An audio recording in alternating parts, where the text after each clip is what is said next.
नमस्कार दर्शक बंधु जय जगन्नाथ मु दिव्य आपण स्वागत जनाऊँगी अष्टम वेतन कमिशन बा 8 पे कमिशन आउ गोटे नुआ अपडेट को दर्शक बंधु अष्टम वेतन घोषणा होगा पर प्रतिदिन किसी ना कि अष्टम वेतन कमिशन को नहीं नुआ नुआ अपडेट आसबार लगी तेरे बर्तमान संसद में शीत अधिवेशन चली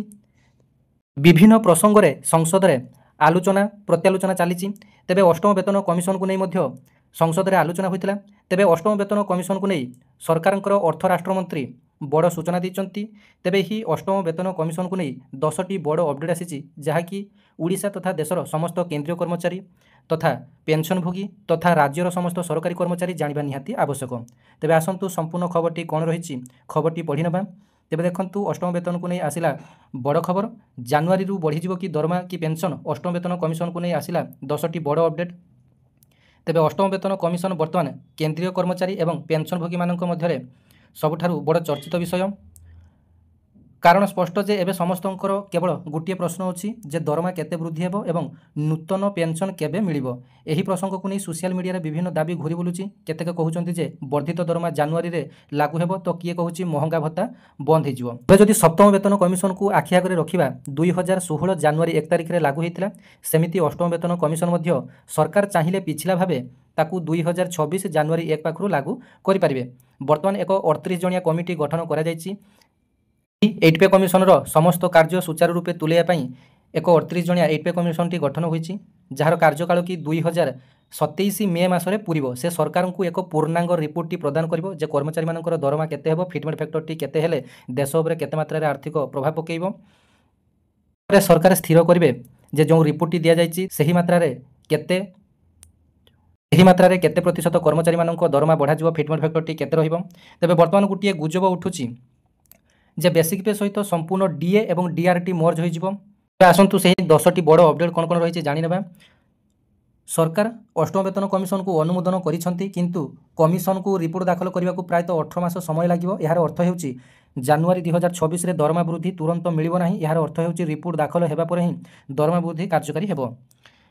तेबे सेकेंड बड़ अपडेट टी हेउछि दरमा संशोधन 1 जनवरी 2026 रु कार्यकारी हेबो बोली विवेचना करा जाउछि किंतु तुरंत अकाउंट रे टंका जमा हेबो नाही कर्मचारी मानकु किछि समय अपेक्षा करबाकू पड़िबो कारण रिपोर्ट परे ही समस्त परिवर्तन चूड़ांत हेबो तेबे तृतीय बड़ अपडेट टी हेउछि अनेक सोशल मीडिया पोस्ट दाबी करुछि जे अष्टम वेतन कमिशन अधीन रे डीए एवं एचआर बंद करा जिवो सरकार निजे स्पष्ट करिसंती जे डीए एवं एचआर पूर्व भली प्रदान करा जिवो कर्मचारी एवं पेंशनभोगी मानकु चिंता करबार आवश्यकता नाही तेबे चतुर्थ बड़ अपडेट हेउछि किछि लोक कहिसंती जे डीए मूल दरमा रे जुड़ा जीव तथापि सरकार स्पष्ट भाव में कहिसंती जे वर्तमान एपरि कोनोसी प्रस्ताव नाही पूर्व परि प्रति 6 मासरे महंगा भत्ता बा डीए बा महंगा रिलीफ पेंशनभोगी मानकर संशोधन करा जिवो तेबे केंद्रीय कर्मचारी मानक पई डीए घोषणा हुए एवं पेंशनभोगी मानक पई डीआर घोषणा हुए पंचम बड़ अपडेट कौन रही जानी नियंतु ना अष्टम वेतन कमिशन देशर प्राय 50 लाख कर्मचारी एवं 6.5 लाख पेंशनभोगी को लाभ देव 50 लाख केंद्रीय कर्मचारी एवं 65 लाख पेंशनभोगी को यह लाभ देव दरमा एवं पेंशन उभय वृद्धि पाइब तेबे केंद्र सरकार यही अष्टम वेतन कमिशन लागू करिवार ठीक 6 मासरू गोटे वर्ष मध्य राज्य सरकार सेमाने राज्यर सरकारी कर्मचारी मानक पई 8 पे कमिशन टी लागू करिवे पिछला भाव में एरियर भाव में राज्य सरकार समस्त कर्मचारी एवं पेंशनभोगी माने उपकृत हो पारे तेबे षष्ठ बड़ अपडेट होउछि फिटमेंट फैक्टर जोटा कि बर्तमान सबुठारु बड़ चर्चित विषय फिटमेंट फैक्टर केते रहिबो तेबे देखंतु फिटमेंट फैक्टर होउछि पुराना दरमा को नूतन दरमा सहित गुणन करिया पई व्यवहृत फॉर्मूला सप्तम वेतन कमिशन रे एहा 2.57 थिला तेबे देखंतु सप्तम वेतन कमिशन रे फिटमेंट फैक्टर टी 2.57 थिला वर्तमान विश्वास करा जाउछि जे अष्टम वेतन कमिशन रे एहा 2.86 किंबा ता ठारु अधिक होई पारे वर्तमान अष्टम वेतन कमिशन रे ये जो फिटमेंट फैक्टर टी 2.86 नचेत ताठार अधिक रही पारे यह फल दरमा एक गुरुत्वपूर्ण वृद्धि घटिबो तेबे सप्तम बड़ अपडेट टी कौन रही जानी नियंतु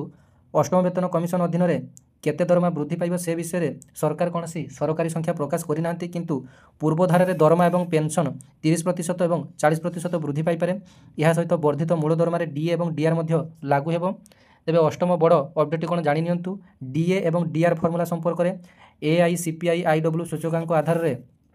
प्रति 6 मासरे डीए एवं डीआर हार रे संशोधन करा जाए एही प्रक्रिया अष्टम कमिशन परे मध्य जारी रहिबो भल खबर हेउछि जे डीए एवं डीआर हार समान मध्य रहिबो तेणु पेंशनभोगी माने मध्य संपूर्ण लाभ पाइबे तेबे देखंतु सबुठार बड़ अपडेट जे डीए एवं डीआर उभयंक पई समान रहिबो पेंशनभोगी मानक पई एवं केंद्रीय कर्मचारी मानक पई समस्तंक पई समान रहिबो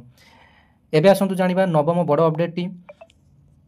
पेंशनभोगी संघगुड़िक निश्चिंत थिले जे डीआर को मूल पेंशन सहित मर्ज करा जिवो, तथापि सरकार संसद में स्पष्ट करिसेंति जे डीआर को पेंशन सहित मर्ज करिवार कोनोसी प्रस्ताव नहीं, तेणु पेंशन पूर्व परि वृद्धि पाइबो।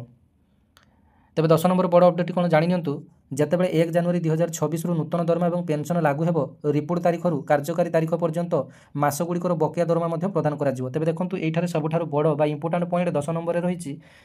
तेबे अष्टम वेतन कमिशन जेबे लागू हेबना कहीं पिछला भाव में 1 जनवरी 2025 रु समस्त नूतन दरमा और पेंशन समस्त लागू करा जिवो, जहा फल बकेया दरमा मध्य सेही अनुसार प्रदान करा जिवो। एहार अर्थ हेउची कर्मचारी और पेंशनभोगी उभय एक बड़ परिमाण में एककालीन पाई परिबे। एहीपरि भाव में अष्टम वेतन कमिशन लक्ष लक्ष कर्मचारी और पेंशनभोगी मानक बड़ आश्वस्ति देवाक जाउची। तेबे नूतन दरमा, वर्धित डीए डीआर एवं पेंशन एक बड़ वृद्धि, तथापि रिपोर्ट आसवा पर सबकिछि निष्पत्ति नियाजिबो। बर्तमान सबठारु गुरुत्वपूर्ण कथा हेउची डीए एचआर एवं डीआर बंद करा जिवो नाही एवं समस्त दरमा और पेंशन वृद्धिर लाभ मिलिबो। तेबे अष्टम वेतन कमिशन को नैतिला एटा थिला आपण मानक पई संपूर्ण अपडेट। वीडियोटी जदि भल लागिथिबो, जेन्युइन लागिथिबो, चैनल को सब्सक्राइब करबे, वीडियोटी गोटे लाइक करबे, अन्य मानक शेयर करबे। धन्यवाद। जय जगन्नाथ।